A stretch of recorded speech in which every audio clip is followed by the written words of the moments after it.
The search for Céline Cremer. "She's been active for 3 days," the tech lead whispered, staring at the GPS pings radiating from the heart of an impenetrable forest. Céline Cremer didn't just vanish. She was being broadcasted in real time while search teams stood miles away, blocked by a wall of horizontal scrub. The injustice was sickening. A brilliant philosopher, trapped in a green cage. Her phone, screaming her location to a world that couldn't reach her. The pings were moving, but the path was a lie. The rainforests of Tasmania don't just grow. They tangle into a suffocating emerald labyrinth known as the Tarkine. It is a place where the air feels like a damp, bone-chilling weight, pressing against your lungs until every breath feels earned. In June 2023, that weight was heavy. Céline Cremer, a 31-year-old French philosopher and seasoned traveler, parked her white SUV at the Philosopher Falls trailhead. She wasn't some reckless amateur looking for a cheap thrill. She was a woman who sought the quiet logic of nature to balance her deep intellectual life. She was last spotted in the small town of Waratah on June 17, appearing calm and prepared. But the injustice of the wilderness is that it doesn't care about your PhD or your passport. When Céline stepped onto that trail, she was walking into a landscape that can change from a scenic path to a vertical prison in minutes. The concern didn't start with a scream. It started with a silent phone and a missed ferry to Melbourne on June 21. By the time authorities arrived at the trailhead, they found her car sitting alone. It was a hollow shell containing her clothes and personal items. The human texture of the scene was haunting. A car filled with the remnants of a life, while the owner had vanished into a forest so dense that sunlight barely touches the floor. The initial search was a frantic scramble against the clock. Tasmania's winter temperatures were plummeting toward freezing. Local gossip at the Waratah cafes was hushed. Everyone knew that in the Tarkine, if you aren't found in 48 hours, the forest usually keeps what it takes. Céline was equipped for a light hike, not a multi-day survival ordeal. There was no sign of a struggle, no discarded gear, no footprints in the mud pointing toward a clear direction. She had simply evaporated. The mystery wasn't just where she went, but why a woman of her caliber would wander off a marked track. The injustice felt sharp. A bright mind trapped in a place where logic is replaced by raw instinct. As the first week drew to a close, the search shifted from a rescue to a recovery. Her family was thousands of miles away in a state of agonizing suspension. They waited for a ping, a sign, anything to break the silence. She had a routine. She liked to document her thoughts. She liked to understand the why of the world. But the forest doesn't answer questions. It only offers more questions. Rescuers noticed the way the moss grew over the logs, slick as ice. They noticed how easy it was to lose the trail if you looked away for just a second. The Tarkine is famous for its horizontal scrub. It's a type of vegetation that grows sideways, creating a false floor that can drop you into a crevice before you even realize you've stepped off the path. Did she slip? Did she follow a bird? Or did she simply lose her internal compass in the green gloom? The searchers were seasoned pros, but even they looked spooked. They moved in lines, shoulders touching, because getting separated in there meant becoming another victim. They found nothing. No scrap of fabric from her jacket, no snack wrapper. It was as if the earth had opened up and swallowed her whole. The curiosity loop began to tighten around the trailhead. Her car was right there. She was so close to safety when she started, yet she was nowhere to be found. The contrast between the mundane safety of a parked car and the lethal mystery of the bush was jarring. It made the volunteers work harder, fueled by the injustice of a life interrupted by a simple walk. Night after night, the temperature dropped. The rain in the Tarkine isn't like normal rain. It's a constant, misty soak that gets under your skin and stays there. Hypothermia doesn't always feel cold at first. It feels like tiredness. It feels like confusion. If Céline was out there, she was fighting a battle she couldn't win without help. The community held its breath. The news of the missing French philosopher spread, turning her into a symbol of the fragility of human ambition. We think we can conquer these places with our maps and our boots, but the forest always has the home field advantage. The first act of this tragedy was written in the silence of that parked SUV, waiting for a driver who would never return to turn the key. By the fifth day, the hope was curdling into dread. The search area was expanded, but the terrain was working against them. Every gully looked the same. Every tree was a twin of the last. It was a psychological war. The searchers were exhausted, their boots caked in thick black mud. They talked about her in the past tense when they thought the cameras weren't watching. "She's gone?" They whispered over thermos lids. Nobody survives 5 nights in the Tarkine in June. But the GPS data was about to tell a much different, much more haunting story. It was about to reveal that Céline wasn't just a ghost in the woods. She had been a living, breathing presence, struggling to find her way back to the world of the living, while the world was looking for her in all the wrong places. The silence of the forest is never truly silent. It's filled with the sound of dripping water and shifting branches. For Céline, those sounds must have become a deafening roar of isolation. She was a woman who lived in her head, but out there, her body was the only thing that mattered. The injustice of her situation was that her greatest strength. Her mind was likely her greatest enemy, as the cold set in. A mind that thinks too much can panic. A mind that analyzes can overthink a simple path until it becomes a maze. As the search teams prepared for another grueling day, the digital ghosts of her phone were starting to flicker back to life in the hands of the tech experts. The next phase of the mystery was about to begin, and it would turn the search for Céline Cremer into a race against a clock that had already stopped ticking for everyone else.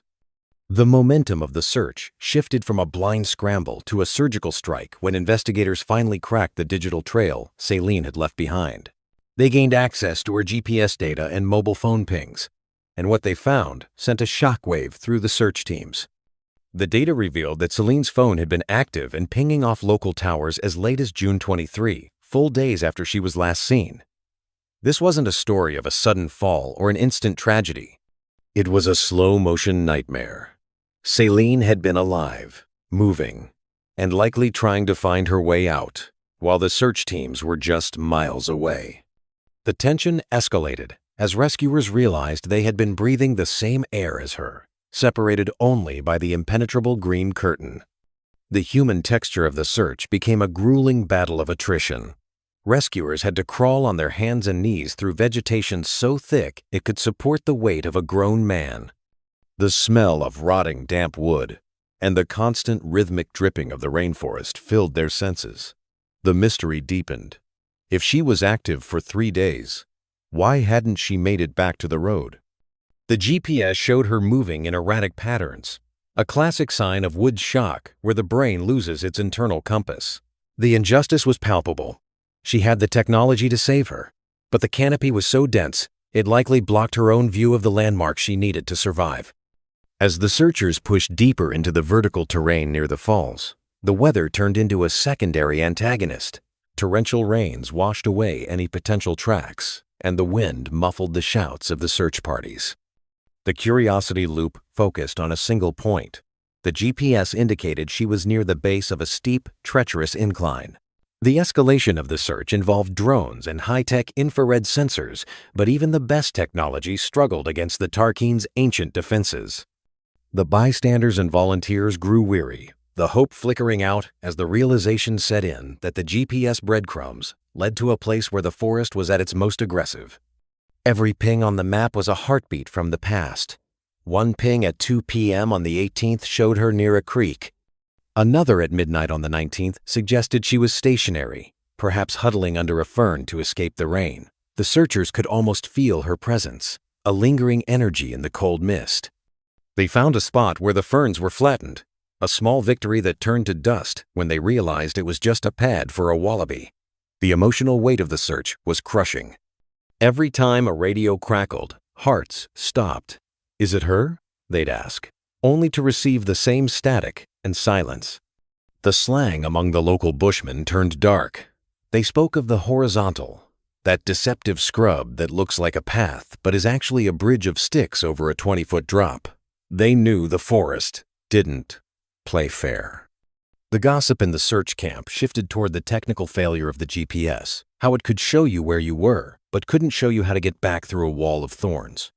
Céline was a philosopher, a woman of maps and ideas, but she was trapped in a place where only raw, physical strength and sheer luck mattered. The search area was a vertical maze. To go 100 meters, a team had to hack for an hour with machetes. They were looking for a speck of white or a flash of a jacket in a world of 1,000 shades of green. The curiosity loop grew more complex. Did she try to climb down to the water, thinking it was a path out? Or was she pushed higher by the rising creek levels? The injustice was that the very features that made the falls beautiful were the features that were now hiding her body. By the 10th day, the miracle of the 3-day pings had faded into a grim reality.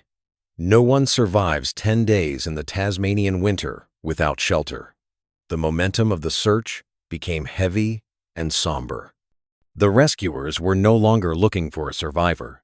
They were looking for a secret the forest had already decided to keep. The GPS data had given them a window into her struggle, but it couldn't give them her. The final pings were weak, coming from a deep gully where the signal barely escaped the canopy. It was as if the phone was crying out for help on her behalf, even as her own voice failed.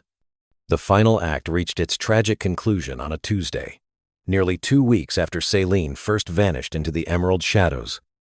The specialists, exhausted and caked in the dark, acidic mud of the rainforest, pushed into a sector of dense undergrowth near the base of a steep slope.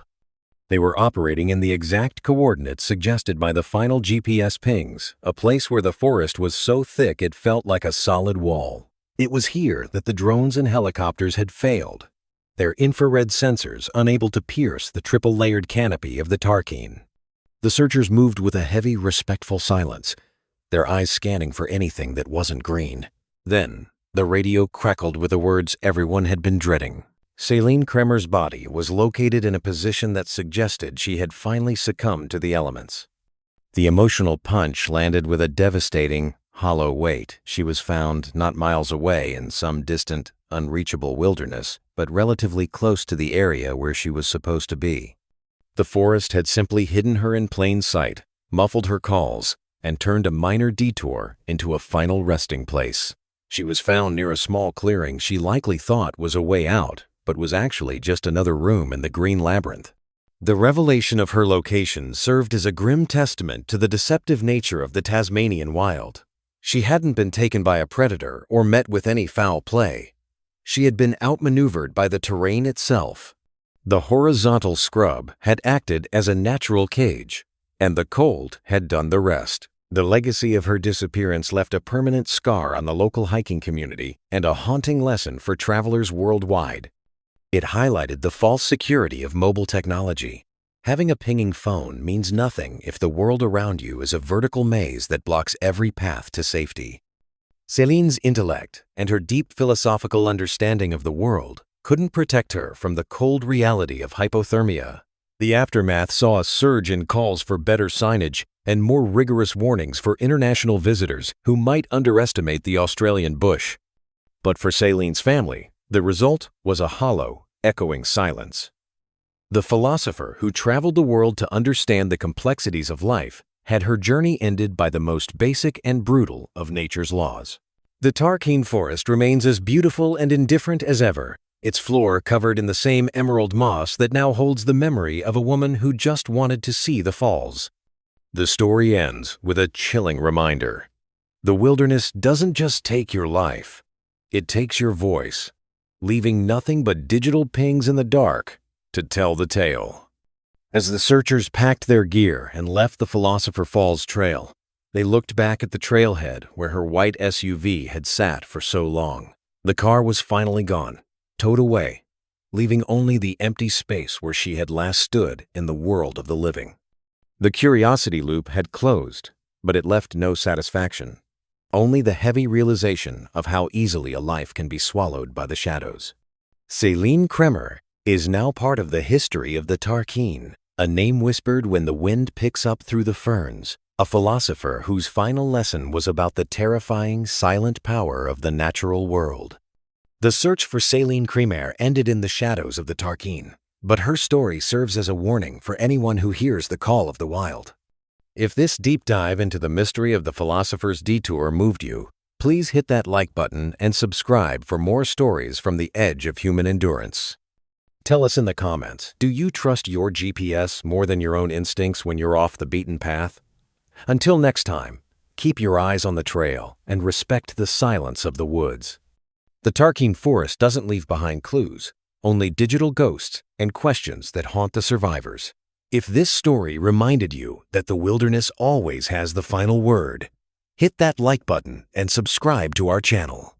Drop a comment below. Do you think technology gives us a false sense of security in the wild, or is it our only hope? Your perspective might be the one that starts a vital conversation about survival. Disclaimer: the following program is produced for entertainment purposes only.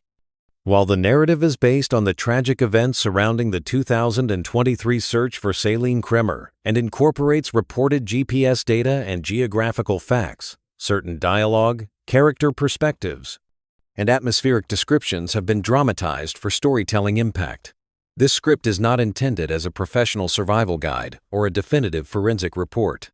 Always consult official wilderness safety protocols and prioritize expert advice before entering remote terrains.